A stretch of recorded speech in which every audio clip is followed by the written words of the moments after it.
So I think you have to go backwards. I think the thing that everybody makes mistakes with, I think one of the best things I've ever done, and I really haven't, I articulated about my love of the journey, but I don't talk enough about the way I strategize. I kind of like playing the role of like charismatic crazy guy, but I definitely think about stuff quite a bit. And I think the best way to win is to know where the hell you're going.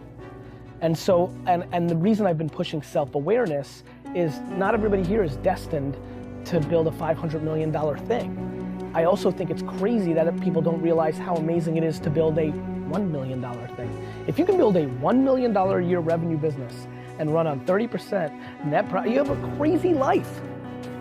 And so we have this whole world of everybody trying to achieve for something that's virtually impossible. And they're putting themselves in a position where by trying to build something impossible, they're gonna end up working for a bank.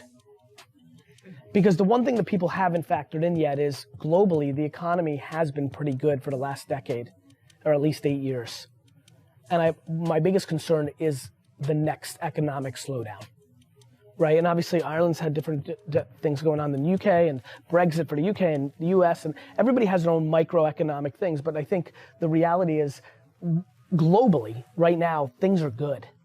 You know, people are tense about politics, but economic realities and all the people that made money in the 2000s or have family money are pouring money into startup land.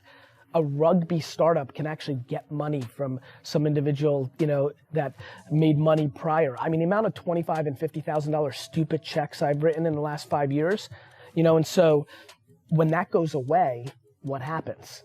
And so I think that that's a long-winded answer for a couple things. One, you need to know what your ambition is, right? Two, you have to figure out if what you're doing now is just the place where you're transitioning into the next chapter of your career, or is this the thing that you want to try to build? And so if you actually decided from a strategical standpoint that the next 2-3 years is really just about learning, less posturing, faking it to make it, more just learning, tasting it, understanding the grass is not always greener. Yeah, startup land is better than finance land because people aren't as douchey or this and that, but there's a lot of things that aren't as good. Like pressure, like it's all on you, like da-da-da-da-da-da. Well then if you've made the macro decision that this is a stepping stone and this is how you're gonna go about the world, all of a sudden you're not spending most of your time trying to figure out how to make the most money out of this. You're taking it in a totally different mindset. You've almost got a university-like mentality to the execution. You don't wanna go out of business. You don't wanna have to go back to get a job. But I would, this is advice I'm giving, you know, I'm giving advice to everybody right now. You really have to know what you're doing. Like at the macro. And the other thing is you have to be flexible enough to know it changes.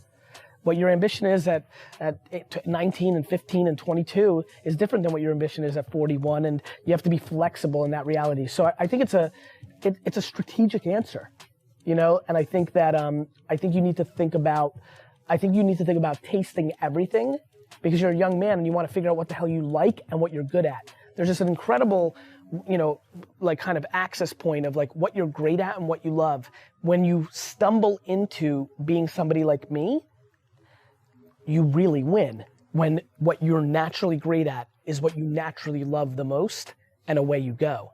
The amount of people that I meet every day that are great at something but have no interest in being a CFO. They're insane with numbers, but they don't want to do it. They want to sing, right? Or, you know, like, and so that's tough.